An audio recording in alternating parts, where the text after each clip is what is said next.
দেখেন আমার যে ক্যামেরার পার্টটা মানে ফোকাসটা আমি ফ্রন্টে একদম দোকানের সামনে রেখেছি, তাহলে সুন্দরভাবে এখানে আমার ফ্রন্টটা কাভার করছে। ঠিক আছে, অনেক সময় দেখা যায়, আমি একটু ছোট করি, অনেক সময় দেখা যায় যে এখানে দেখেন হোমে, এখানে ডিভাইসের এখানে যদি আমি যাই, এখানে ডিভাইসটা আমার দেখাচ্ছে অনলাইন। ঠিক আছে, এখানে অনলাইন দেখার কারণ হচ্ছে ডিভাইসটা এখন আমার রানিং আছে, কিন্তু এই ডিভাইসটা মাঝে মধ্যে আপনাদের অফলাইন হয়ে যায়। ঠিক আছে, অফলাইন কিভাবে হয়, কেন হয়, আমি আপনাদেরকে এ টু জেড সুন্দরভাবে একটা ধারণা দেওয়ার চেষ্টা করব। এখানে দেখেন সুন্দরভাবে আমি আপনাদেরকে বুঝিয়ে দিচ্ছি। এখানে আমি প্রথমে যেদিন আপনাদেরকে একটা ভিডিও দিই, ওই ভিডিওটা আমি ডেসক্রিপশন বক্সে দিয়ে দেবো, আপনারা সুন্দরভাবে দেখেন তাহলে বুঝতে পারবেন। এখানে আমি আপনাদেরকে দেখাইছিলাম যে কিভাবে আপনারা ক্যামেরাটা সেট আপ করবেন। হ্যাঁ, আমি যেদিন দেখাই আপনাদের যে ক্যামেরাটা কিভাবে সেট আপ করবেন, সেদিন দেখাইছিলাম আমি অটো সার্চের মাধ্যমে কিভাবে আপনারা ক্যামেরাটা সেট আপ করতে পারেন। আপনাকে কোনো কিছু করা লাগবে না, অটো সার্চের যেখানে দেখেন অটো সার্চে যদি আমি ক্লিক করি, এখানে দেখেন অটো সার্চ যদি ক্লিক করি, এখানে দেখেন ডিরেক্ট আমার ক্যামেরাটা চলে আসছে। ক্যামেরাটা চলে আসার কারণ হচ্ছে ক্যামেরাটা আমার অনলাইনে আছে, তার কারণে ক্যামেরাটা এখানে চলে আসছে। ঠিক আছে, তো আজকে আমি আপনাদেরকে বলছি আপনারা কিভাবে ক্যামেরাটা ম্যানুয়ালি সেট করবেন। ম্যানুয়ালি সেট করার কারণ কিভাবে করবেন, এখানে ডিভাইসের নেম দিবেন। আমি যেহেতু আমার নাম শহীদুল, এখানে ডিভাইস নেম একটা আমি নামটা শহীদুল দিয়ে রেখেছি, এবং এখানে অ্যাড মোড। এখন আপনি এভাবে কিভাবে সেট করতে চাইছেন, আইপি আইপির মাধ্যমে, এখানে দেখেন আইপির মাধ্যমে সিরিয়াল নাম্বার বা অটো রেজিস্টার।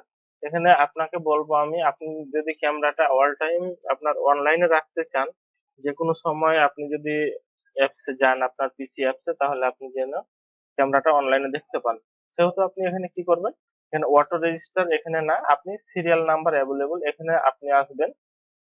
তারপরে দেখবেন ক্যামেরার পিছনে একটা বারকোড আছে, ওই বারকোডের ওখানে একটা সিরিয়াল নাম্বার আছে।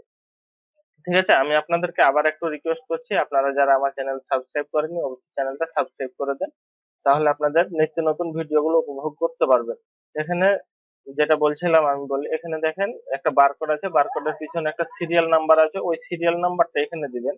তারপর এখানে ইউজার নেম দিবেন হচ্ছে অ্যাডমিন, ADMIN, অ্যাডমিন দেওয়ার পরে হচ্ছে পাসওয়ার্ড।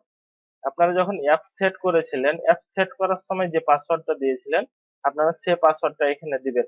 আর যাদের হচ্ছে পাসওয়ার্ডের সমস্যা, আপনারা এখানে ওই পাসওয়ার্ডটা দেওয়ার পরেও আপনাদের ক্যামেরাটা অনলাইন হচ্ছে না, তারা আমার হোয়াটসঅ্যাপে যোগাযোগ করবেন, আমি আপনাদেরকে সুন্দরভাবে সাহায্য করব কিভাবে আপনার ক্যামেরাটা অনলাইন করতে পারেন। একদম সুন্দরভাবে দেখিয়ে দেবো, আপনারা একটু দয়া করে আমার সাথে যোগাযোগ করবেন একদম নিঃসন্দেহে, নিঃসংকেতে। ঠিক আছে, এটা পাসওয়ার্ড দেওয়ার পরে এখানে দেখেন অ্যাড টু কন্টিনিউ। হ্যাঁ, এখন অ্যাড টু কন্টিনিউ দেওয়ার পরে আপনি ওখানে আরেকটা অপশন আসবে, অ্যাড টু কন্টিনিউ দেওয়ার পরে আপনি প্রায় 5 সেকেন্ড মতো ওয়েট করবেন। 5 সেকেন্ড মতো ওয়েট করার পরে এখানে দেখেন অনলাইন আছে ক্যামেরাটা, অফলাইন থেকে ক্যামেরাটা আপনার অনলাইন হয়ে যাবে। অনলাইন হওয়ার পরে তখন আপনি ক্যামেরাটা সুন্দরভাবে ব্যবহার করতে পারেন। আর আমি এর আগে যে পদ্ধতিটা দেখাইছিলাম, ওটা হচ্ছে একদিন পর সম্ভবত ক্যামেরাটা অফলাইন হয়ে যাবে। তো আমি আপনাদেরকে এখন যেভাবে বললাম, আপনারা সেভাবে সুন্দরভাবে ক্যামেরাটা সেট আপ করেন, তাহলে আমি বলতে পারি আপনাদের আর সমস্যা হবে না, একদম এ টু জেড সুন্দরভাবে চলতে থাকবে ক্যামেরাটা। ঠিক আছে, তো এখানে শেষ করছি ভিডিওটা। আর ভিডিওটা শেষ করার আগে আপনাদেরকে আরেকটা রিকোয়েস্ট করছি, অবশ্যই আমার চ্যানেলটা সাবস্ক্রাইব করে দেন এবং পাশে পাশে থাকা নোটিফিকেশন বেলটা অন করে দেন। আর আপনাদেরকে আরেকটা কথা বলি, আপনাদের যাদের হচ্ছে বয়স্ক ভাতা, বিধবা ভাতা বা প্রতিবন্ধী ভাতা যে অনলাইনে আবেদন করতেন, আবেদন করার সময় যে কপিটা পাওয়া যায়, সেই কপিটা অনেক সময় ব্রাউজার রিলোড নেওয়ার জন্য কপিটা ডাউনলোড করতে পারেন না, অথবা কারেন্ট চলে যায়, যে কোনো কারণে যদি আপনাদের কপি ডাউনলোড করতে না পারেন, অবশ্যই আমার সাথে যোগাযোগ করবেন, আমি আপনাদেরকে ভাতার কপিটা ডাউনলোড করে দেবো। ঠিক আছে, সবাই ভালো থাকবেন, সুস্থ থাকবেন, আর আমাকে একটু ফলো করবেন, আমি আপনাদের যেন সাহায্য করতে পারি। ঠিক আছে, আসসালামু আলাইকুম।